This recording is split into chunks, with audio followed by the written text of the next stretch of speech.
rusak. Ya, ya dia suruh foto dan foto itu besoknya udah ada di media. Kebohongan tersebut secara tidak langsung atau secara langsung itu mendiskreditkan lawan politik Pak Prabowo. Ya. 3, 2, 1, close the hordeng. Kembali lagi bersama saya Surya Utama SIP, Sarjana Ilmu Politik Universitas Indonesia di LBU, Lembaga Bantuan UIA atau The Real Rumah UIA. Kali ini sebelah saya ada seorang wanita pejuang HAM.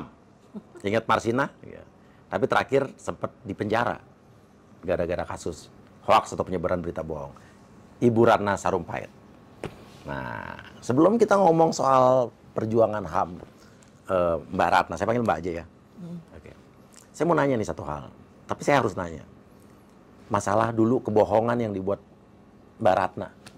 Dulu Mbak Ratna kan sempat dipenjara karena menyebar hoax. Ya.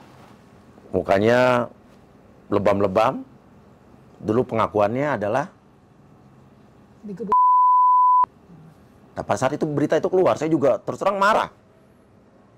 Kalau sampai itu benar saya marah, siapa yang ini gitu kan. Nah, sebetulnya kenapa? Mesti berbohong tuh kenapa Mbak Ratna? Jadi gini, salah satu mungkin yang Ya. aku salah, Ya. aku masuk ke dalam lingkaran pertarungan pilpres itu. Ya. Karena saya nggak pernah ikut. Sebelumnya nggak pernah ikut. Nggak pernah. Karena setahu saya dari dulu selalu jadi oposisi presiden siapapun ya. Ya. Jadi, Oke. nah, si Ibu Rahmawati almarhum itu ingin banget gitu aku bantu Pak Prabowo. Saya bilang, Kenapa mau bantu Prabowo?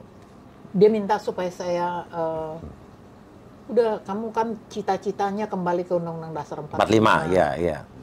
Nah, Prabowo tuh targetnya itu Rat. Ada janji dari Pak Prabowo? Ya itu dia. Saya bilang, mana ada komitmen tertulis, saya bilang gitu. Udah kita ketemu deh, dia bilang gitu. Oke. Jadi diaturlah waktu untuk ketemu. Cuman pada pertemuan itu akhirnya Mbak Rahma nggak ikut karena mungkin dia nggak bisa pada waktu itu. Jadi hanya aku sama Pak Prabowo Berdua? berdua. Nah, sebenarnya mungkin nggak usah di seluruhnya saya percakapan itu kan, yang aku mau cari betul nggak dia mau dekret. Oke, dia mau dekret isunya pada situ? Menurut Ibu Rahma. Iya. Ya, dia tuh kepengen bikin dekret. Iya. Tapi kan kepengen itu kan kelasnya macam-macam. Oke, di level mana? Ya, udah di level mana gitu. Iya. Itu yang harusnya aku tanya. Iya. Tetapi pada saat bertemu dengan Pak Prabowo, secara umum sih dia mengakui bahwa Undang-Undang Dasar 45 memang harus dikembalikan. Gitu. Tapi, Pak Prabowo ngomong begitu? ngomong, dia ngomong. Iya. Tapi yang aku mungkin di dalam diri saya sendiri unhappy gitu, aku kepengen dia berdiri dia jabat tangan atau apa nanti. Deal gitu? Iya gitu. Nah yang itu tuh enggak, dan saya agak bimbang sebenarnya. Jadi keluar dari rumah Pak Prabowo tuh saya bimbang sebenarnya. Nggak yakin? Ini nggak yakin. Ya. Tetapi anehnya saya tetap aja ikut. Tahu-tahu nama saya udah didaftarin, tahu-tahu udah diminta keterangan saya. Gitu. Jadi jurkam, mendukung Pak Prabowo gitu ya? Nah itu saya mungkin nggak baik kalau ini dianggap mungkin aku harus terangkan juga ini, walaupun barangkali masyarakat anggap aku kayak seperti mencari excuse gitu, ya. Tapi memang begitu. Saya ikut mendirikan PAN, saya yang bikin panggungnya, saya bikin semua dekornya. Saya juga nggak mau masuk partai. Oh, dulu mendirikan PAN? Ya, ikut mendirikan PAN, ikut yang gerasa Pak Amin Rais. pokoknya. Ya. Tapi waktu Pak Amin tanya, aku bilang aku di luar aja Pak. Okay. Gitu. Kenapa tidak pernah mau berpartai? Barangkali itu ada kaitannya dengan sejarah orang tua saya. Orang tua saya itu kan punya partai lu ya? Pemimpin partai? Ya, pendiri partai. Parkindo. Ya. Parkindo, Partai Kristen Indonesia. Ya. Terus mungkin kecewa mereka dan sikap mereka setelah itu yang aku rasakannya, bapak saya itu sampai ibu saya di penjara, Iya. bapak saya juga jadi tahanan politik di Jogja. Zaman gitu. Bung Karno ya. Ya, zaman Bung Karno gitu. Dan aku secara naluri aja, dan mungkin juga karena aku merasa harus ada yang jaga gitu. Dan aku nggak merasa penting gitu, kayak berapa kali saya ditawarin juga jadi mendaftar ke Komnas HAM gitu. Terus saya bilang, kayaknya aku lebih leluasa kalau aku di luar gitu loh. Artinya berteriak gitu daripada ikut sistem yang udah dibuat orang lain. Karena zaman teriakan Mbak Ratna, waktu saya zaman masih di kampus kuliah ya, itu dulu Marsinah menggugat, itu kan keliling kemana-mana, itu lagi terkenal-kenal. Itu saya kuliah dari tahun 93 sampai 94 sampai 99. Itu kalau salah di tengah-tengah itu deh. Iya. Oke, tapi kenapa akhirnya mesti berbohong? Ada tekanan dari siapa? Ada yang nyuruh? Apa ide sendiri? Apa kecewa dengan siapa gitu? Saya di tengah kebimbangan aja. Apa yang sebenarnya terjadi apa? Ya, saya udah masuk ke dalam sesuatu yang aku nggak happy sebenarnya. Apa yang bikin nggak happy? Aku nggak happy menjadi orang bagian dari pertarungan itu. Gitu. Pilpres itu. Kalau aku disuruh menasihati aja atau apa gitu, aku mau aja gitu. Tapi kalau menjadi bagian ikut bertarung itu mungkin ya yang aku rasakan. Kenapa aku mengatakan mungkin? Karena bisa banyak hal ya. Karena misalnya waktu di pengadilan aja sampai psikolog disuruh datang, bukan psikiater. Dan mereka juga bilang ini ada kayak sindrom atau apa, apakah itu benar atau enggak. Tetapi ya aku sudah berbohong. Dan berbohong itu kejadiannya padahal aku hanya membuang lemak di pipi aku yang punya kecenderungan tembem kalau udah gemuk gitu. Jadi itu abang kayak sedot lemak gitu ya. Jadi dan itu aku tidak merugikan siapa-siapa, aku pakai duitku sendiri. Nah, tahu kenapa waktu aku lihat muka aku berantakan kayak ketakutan gitu. Panik. Panik. Dan ada janji dengan Fadlizon. Janji bertemu atau kalau nggak salah ya. Jadi aku harus tinggalkan rumah sakit, nggak mungkin aku sembunyi di rumah sakit. Ada agenda apa dengan Pak Fadlizon pada saat itu? Ya mungkin membicarakan kampanye. Kalau nggak salah sih itu. Nah, tapi yang aku berbohong itu sebenarnya aku merasa penting waktu itu berbohong kepada anakku, Iqbal dan Ibrahim. Ada 2 anak laki-laki dan aku nggak mau. Dan itu yang buat aku tuh sangat why gitu. Kemudian ya. Apa ide bohongnya pertama kali muncul dari mana jadi? Ya ide bohong itu ya nggak tahu lah. Aku kan pengarang. Iya, jadi pasti lagi ngacang lihat muka rusak nih. Iya. Terus langsung ada ide apa? Lebih karena apa? Karena mau menyembunyikan malu disedot lemak apa karena memang tadi ada kekecewaan tadi, ketidakhappyan tadi? Enggak. Kalau ketidakhappyan itu menurut saya hal yang membuat saya dalam posisi frustrated. Frustasi. Ya. Oke. Dan orang yang sampai saya sampai frustrated itu sedemikian rupa membuat saya sampai cannot control apa yang baik, apa yang salah gitu. Dan terjadilah itu. Dan ya kalau kemudian aku melihat bercermin pada peristiwa itu, aku cuman nggak bisa bilang apa-apa kecuali mengatakan saya ini manusia biasa, saya bisa salah. Gitu. Bohong pertama kali sama siapa? Sama anak? Sama Iqbal. Sama Iqbal. Di mana waktu itu? Di rumah. Bilang gimana ke mereka? Ya aku bilang mereka suruh ke polisi apa segala macam, nggak usah. Tadi awalnya berbohong ke anak aja. Bilang dipukul gitu. Anak suruh polisi nggak mau. Jadi yang pertama kali punya ide buat ngomong ke media massa akhirnya jadi berita nasional siapa jadi? Kalau itu yang nggak tuntas dibuka oleh kepolisian, saya nggak mungkin masukin itu ke Twitter. Ya sebenarnya terjadi apa jadi? Kita perlu tahu dong. Ya karena ketika pada akhirnya janji aku dengan Fadlizon terjadi, bertemu dengan muka rusak. Ya dia suruh foto, dan foto itu besoknya udah ada di media. kalau menurut dugaan saya, ya siapa? Hanya dia yang ketemu saya. Nggak mungkin anak saya melakukan. Mereka nggak main. Oke. Oke, jadi pertama kali ada foto itu segala macam di mana? Di Twitter apa di mana itu? Twitter. Di Twitter. Jadi dia pakai handphonenya dia nyuruh sopir saya moto Oke, jadi pakai handphonenya Fadlizon. Fadlizon. Jadi foto itu yang punya hanya Fadlizon pada saat itu. Terus besoknya fotonya beredar. Tapi bukan Umi yang menyebarkan. Bukan, Bener nih ya, berarti bukan Umi ya? bukan. Tahu-tahu udah ada. Udah ada ya. Oke. Nah, Umi cerita sama Fadlizon pada saat itu apa? Dipukul juga? Iya, ngikut aja gitu. Apa komentar Fadlizon? Ya, aku nggak tahu ya. Jadi saya pikir sih sebagaimana wajarnya orang yang merasa temannya disakiti orang. Iya, pasti Ya, ada. pasti ada ya, Iya. kayak gitu. Jadi makanya waktu di kepolisian, waktu aku dipaksa untuk menjadi saksi buat si Fadlizon juga, aku nggak merasa fair juga. Jadi buat apa gitu memojokkan dia? Iya. Terus saya bilang kan aku udah ditangkap, aku udah di penjara, terus buat apa lagi menjarain orang gitu? Oh, dulu Fadlizon juga termasuk? Yang mau di itu Amin Rais, anak-anaknya Amin Rais, aku terus dibujuk supaya mau menjadi saksi. Siapa yang membujuk?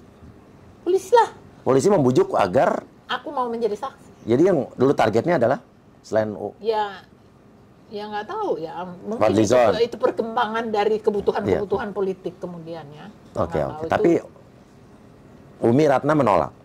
ya iyalah, iya. buat apa gitu. Iya. Aku datang ke, aku bikin buku jumpa pers itu karena menurut aku kesadaran yang Tuhan kasih bahwa aku adalah berbohong, melakukan kebohongan, harus dijawab dengan meminta maaf. Oke, ini saya masih ingat, kalau nggak salah setelah berita itu beredar, Umi tiba-tiba konferensi pers kan, bilang saya berbohong. Siapa yang nyuruh? Atau siapa? Aku Didorong oleh siapa? sendiri aja. Apa yang menyebabkan tiba-tiba mau konferensi pers? Karena saya nggak tahu. Pokoknya ketika saya dengar mau ada jumpa pers di tempatnya Pak Prabowo, aku kayak ditampar angin gitu, kayak tiba-tiba sadar gitu. Oh, Pak Prabowo waktu mau bikin jumpa pers, Eh, isinya apa? ya tentang saya lah kan. Tentang keadaan.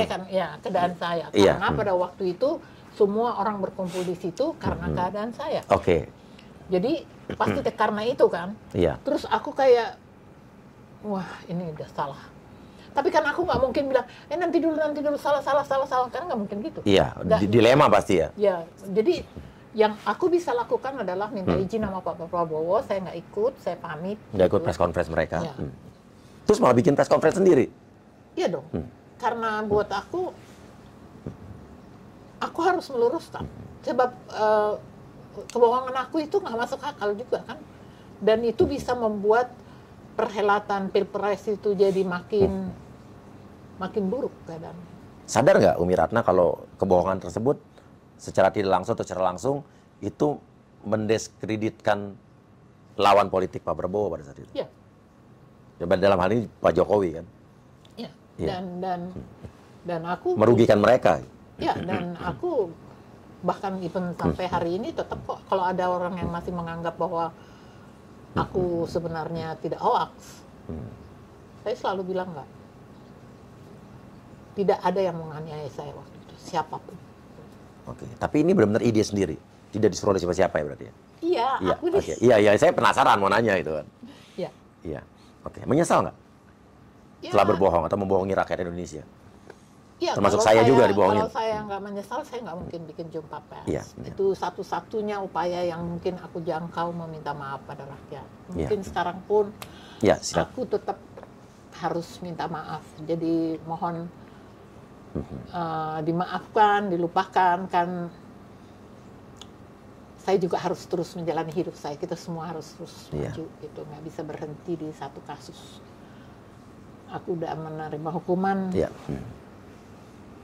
Aku tidak merugikan siapa-siapa sebenarnya.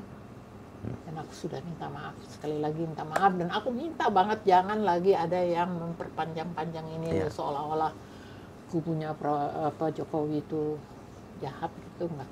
Sama sekali enggak. Karena benar sayang Umi, karena saya waktu itu tuh ngefans banget sama Umi Ratna Sarumpait itu ngefans banget. Apalagi sebagai mahasiswa dulu zamannya kita mau reformasi kan. Kita berada di tujuan yang sama pada saat itu. Tapi pas saat Umi ada berita itu, saya juga marah kan. Wah, nggak terima nih kalau Umi dipukul. Tapi ternyata pas ketahuan Umi bohong, saya juga marah juga gitu kan. Jadi seolah-olah jadi pada saat itu kesan saya takutnya apa yang diperjuangkan Umi selama ini sebagai pejuang hak asasi manusia. Jadi orang lihat Umi tukang bohong ya. Itu ya jangan dicampur adukan itu.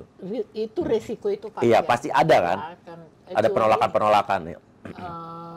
Dan aku masih bahkan sampai sekarang masih merasakan itu, tetapi mereka kan manusia biasa aja. Iya. Nggak bisa aku tukar hatinya seketika. Tapi juga aku meminta pada mereka juga memaklumi bahwa saya juga manusia biasa, saya juga bisa berbuat salah gitu. Nah, Umi balik lagi. Setelah Umi Jun konferensi pers, tiba-tiba kalau nggak salah Pak Prabowo juga konferensi pers kan. Kalau nggak salah bilang bahwa mereka tidak mengetahui apa-apa, itu Umi yang berbohong gitu. Apa reaksi Umi Ratna? Diam aja. Aku nggak menganggap itu. Ya, ada sedikit kecewa. Tapi kenapa kecewanya? Aku menganggap nggak perlu sebenarnya gitu kan. Aku pasang badan untuk jumpa pers itu, mengumpulkan orang sebanyak itu dan menyatakan apa yang terjadi pada aku itu udah sesuatu yang nggak mudah, dan itu aku lakukan untuk melindungi Gerindra dan untuk melindungi bangsaku supaya nggak terpecah. Oke. Jadi ketika itu seperti didramatisasi lagi gitu. Mereka konferensi pers lagi. Konferensi pers lagi itu memang aku agak kecewa, tapi ya sudah udah lewat. Merasa dikorbankan? Enggak, itu kesalahan saya juga. Nah, Umi Ratna dulu mendukung Prabowo, tapi akhirnya Pak Jokowi yang menjadi pemenang presiden pada saat itu. Dan walaupun dengan kondisi berikutnya, Pak Prabowo juga akhirnya berkoalisi di dalam pemerintahan. Apa tanggapan Umi? Dengan berbagai alasan yang diberikan Pak Prabowo ya, bisa aja. Tetapi yang aku sayangkan, Pak Prabowo tidak melakukan sesuatu yang semestinya kepada umat Islam terutama yang mendukung dia sampai berdarah-darah. Misalnya pamit, minta maaf, aku harus ambil ini demi bangsa kita. Iya. Jadi jangan balik badan aja dong. Gitu. Kalau itu aku kecewa, itu nggak dilakukan. Kecewa karena bergabung ke pemerintahan oposisi? Apa karena kecewa dia tidak pamit atau tidak? Ya, karena tidak minta maaf. Oke. Karena rakyat aku dilihat depan mata aku ngelihat kok mereka berdarah-darah. Iya. Berdarah-darah, mereka lakukan apapun supaya Prabowo jadi presiden. Iya. Tapi dan pergi begitu saja tanpa bak bibu, menurut saya sih bagusnya pamit, ya kan? Pamit. Paling nggak pada tokoh-tokohnya aja, biar nanti atau ulama-ulamanya aja dikumpulin. Ya, itu mungkin sudah terobati hati kita ya, tetapi itu nggak dilakukan. Dan itu sekarang jadi masalah ya kalau menurut saya ke perkembangan sekarang ini juga. Karena kayak kita kayak nggak punya pilihan. Pokoknya kita ngumpulin pajak, rakyat pajakin semua. Kita yang modalin, mereka yang dapat untung, mereka yang mengelola dengan cara-cara mereka, tidak jujur juga, yang kotor juga. Rakyat kita gigit jari sampai sekarang ini terus saja itu urusan pajak dikerjain terus sama si Sri Mulyani. Sebentar-sebentar ngurusin pajak, naik, sebentar-sebentar ngutang nggak ngomong lagi sama rakyat untuk apa. Dan kau wujudkan mimpi yang terindah di setiap malam agar aku tersenyum, terjaga dari tidurmu, dan kau jadikan ku ratu di